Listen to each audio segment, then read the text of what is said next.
What's up, everyone? Welcome back to the channel. Like always, like and subscribe, leave a comment down below, and hit that notification bell. Today we are talking about Crossfire, a JT Ryan thriller by Lee Gimenez. This was independently published in 2019.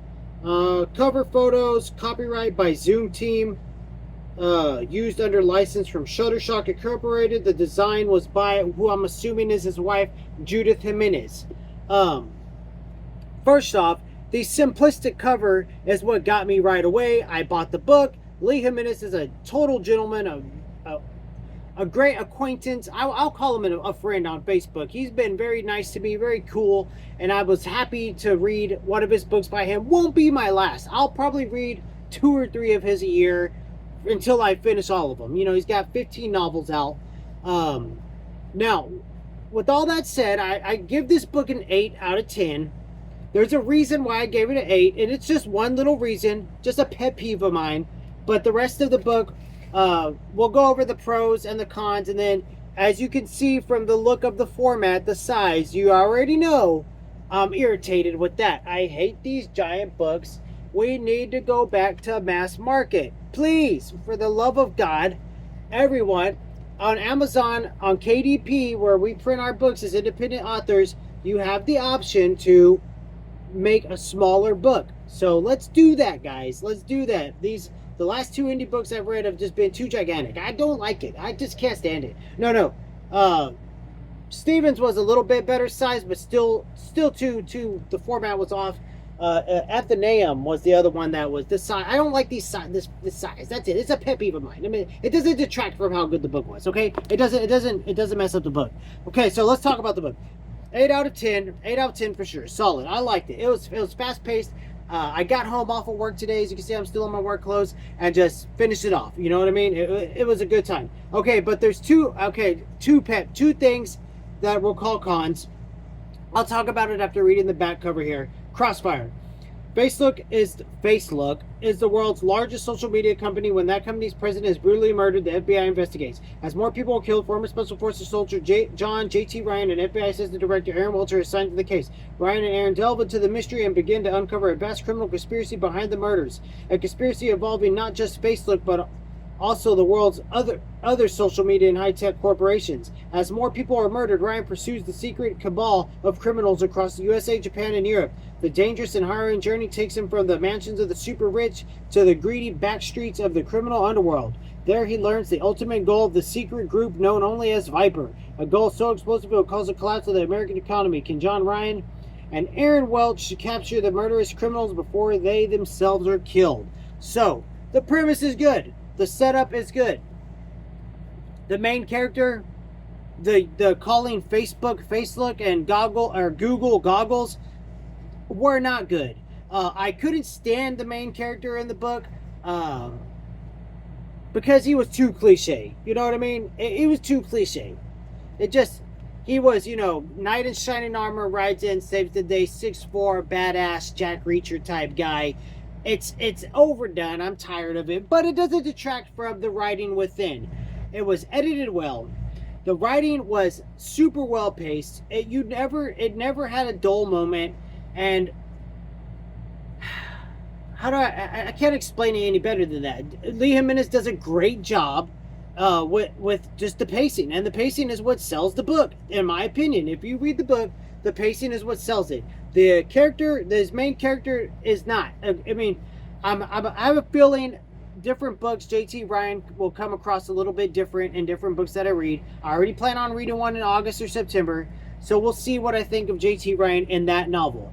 But I'm not a fan of the cliche, ride in and save the day heroes with basically no problems ever. They're just badass, sexing up all the bitches and all this stuff. I don't know. I don't get it. That was the same problem I had with Dan Kim's book Athenaeum. But otherwise, I loved both books. I loved this one. I loved Athenaeum. And I will read more books by those authors because they are phenomenal writers. They do a good job. And I think a lot of indie authors are just, going under the radar because people are so stuck on reading, what TikTok tells us to read. It's ridiculous. I hate it. So we won't even dive into that today. We won't talk about that. But Crossfire was a great book. 8 out of 10. Like I said, it just... A lot of people like the Jack Reacher type badass good guys. So if you're into that, you're going to love this book beyond an 8 out of 10. Trust me. The writing is that good. Lee Gimenez knocks it out of the park. Just like Dan Kim knocked it out of the park with The Nam. And I'm going to plug... And Stephen Hildreth Jr. knocks it out of the park with Fault Lines. And I'm going to always try to talk about all these indie authors in every indie book video I do. So if you're watching, you can check and you like, okay, I like this, what he's talking about with Crossfire. Maybe I will try out Fault Lines or Anthonyum part 1. So different stuff like that. But like I said, this book is solid 8 out of 10. The setup was good. The story was great. The way the story flowed was great. I just didn't like the use of calling Facebook, Facebook, etc., stuff like that. But that's just a little thing. A lot of indie authors do that. I don't know why. I think there's probably a reason, but I don't know why. I personally don't do it. You know, if I'm going to talk about social media in a book, I'm just going to call it what it is, SHIT. But just kidding. Actually, I use social media, but man, I can see why it drives a lot of people crazy. But we won't go there. So the social media guy, basically the creator of it or whatever, the CEO of Facebook in the book, he's murdered.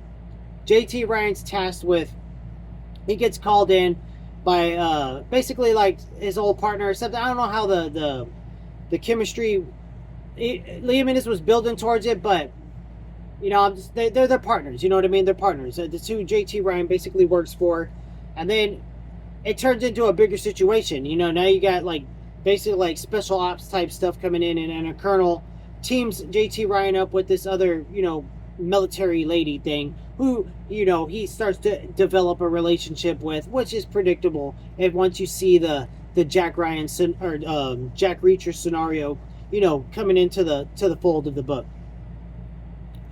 The evil chick is pretty evil. She does, but she does like show a little bit of heart in the book, and her character was actually done pretty well. I did enjoy the character development of his main antagonist, Aki Tanaka. I thought that was pretty decent. The best thing I could compare this book to is like, you know, like a pulpy type of thriller. You know, it was real pulpy, I guess. I don't know another word to explain it. So if you like just those, you know, get in, get out type books, this is perfect. I mean, that's what it took me no time to read it. It was smooth writing. It was a great book. So, like I said, 8 out of 10. Lee Gimenez did a great job. All 3 indie books that I've read this year, that for the thrillers, they've knocked it out of the park. They've done a great job. So, nothing more to say on it. It was a great book. Go read these dudes' books. They're great, and these people got great books, man. You need to read them. So next up, and I've already started it today on my lunch break, we're reading a non-fiction, Relentless Strike, The Secret History of Joint Special Operations Command. This is going to be a great reference point in my path of writing military thrillers, you know, myself. I use a lot of freaking Google and Wikipedia, and I've been forgetting lately to copy all my site resources to put at the end of the book, but there's going to be a ton of them anyways, page upon page, because I constantly look up stuff on Google and Wikipedia, and then I'll click the other links and kind of skim through it and make sure stuff checks out, at least best of my knowledge. So far I haven't had any problems with Google leading me astray, so we'll see, you know, when I get a couple of people to read the book before I ever release it. So, but and that's, you know, I'm going to talk about my book a lot in these videos as well, so if that upsets you, I apologize, but I'm happy to be writing again, and I'm going into it, and I'm an indie author myself. So I will say though, the selling point for this book is the fast pacing and the covers, man. I like I call them basic covers, but that's my favorite kind of covers, you know what I mean? These basic, just, you know, covers. I like them. I enjoy them. And the one I'm going to get next isn't in here. It's called Tripwire. It reminds me of a movie I saw when I was a kid with Pamela Anderson. This is not a movie for kids, but what was it called, man? I don't remember. You might know, you know what I mean? I think it had wire in the name, but I don't remember. But that, like I said, I'm reading Relentless Strike next.